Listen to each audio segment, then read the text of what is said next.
let's talk about mass immigration in Canada.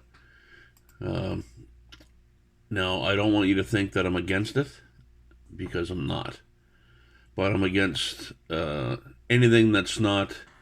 What's the word I'm going to look for? That's not human rights related. Like in a country where there's radical communist bullshit and all that ideologies there, and people want to escape it. That's fine. Now, that being said, if you're from a country with radical communist ideologies and stuff like that, and you come here to escape that, and then you come here and then you start preaching it, you should be sent the fuck back, because that just it's a plus and a minus. You just killed it, go back, and there should be no immigration for like family reunification, right?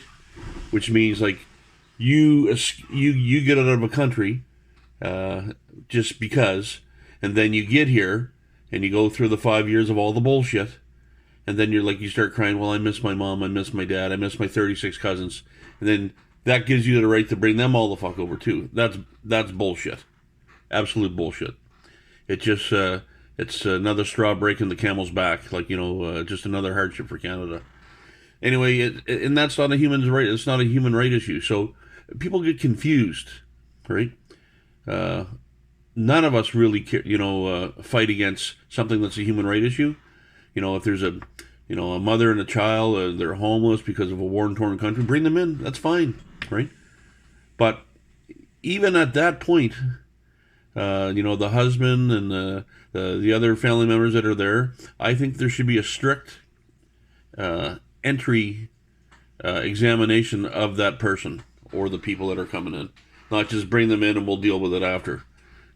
If you're escaping some shithole country and you're trying to get refuge here, then if it takes 6 months or 8 months sitting in a fucking tent somewhere, then so be it, until you're cleared of being non-terrorist, non-radical, all that bullshit, right?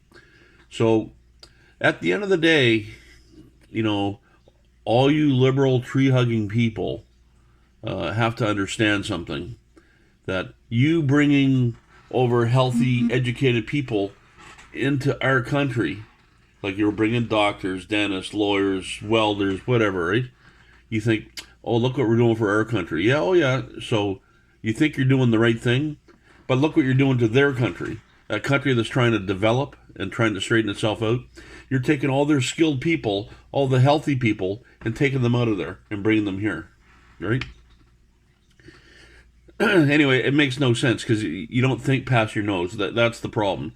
You just say, I'm going to do the right thing because that's the right thing to do. Poor people, bring them in. It's like, no. It doesn't work that way. There needs to be a train of thought. There needs to be legislation, put out, and proper process. And that is not proper process. It's the same as Trudeau bringing in 25,000 people, big fucking hero, coming out of a place with 300 million. What does 25,000 people off the back of a country with 300 million people that's war torn? What does that do for society? Fucking goose egg. 50,000, 100,000, 200,000. It does this nothing. Especially when there's no train of thought when you're pulling them out of there. Just taking whoever, right? These people come over on boats and ships, and they fly in, some of them, you know what I mean? And that being said, the only people that are in transition from a shit country to a good country are the people that are healthy, educated, and have money.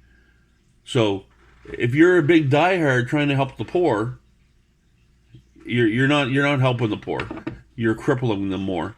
Now they're there with no help, with no one to educate them, no one to start businesses. There's no doctors, and you leave them there to die. That's what happens.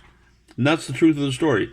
And you can say what you want, oh, he doesn't know what he's talking about, but you don't have to be, a human resource person. You don't have to have a background in sociology or, it's common sense, right?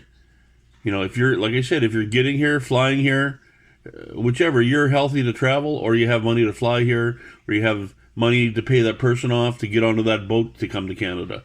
And you're leaving the poor, helpless behind, which is killing that country. And your main purpose was to help that country. So think about what you do. Instead of bringing them here, help them there. And not send them money, because countries are crooked, right? Donald Trump says the best about Puerto Rico, about the country being crooked. They are one of the most crooked countries in the world, right? So people are bashing him about it, and he's just telling the truth.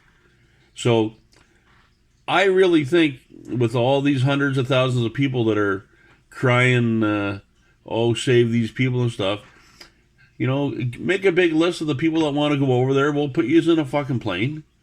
It costs nothing. The Army will fly you over, or the Navy or Air Force. Get you over there, and you can physically help these people.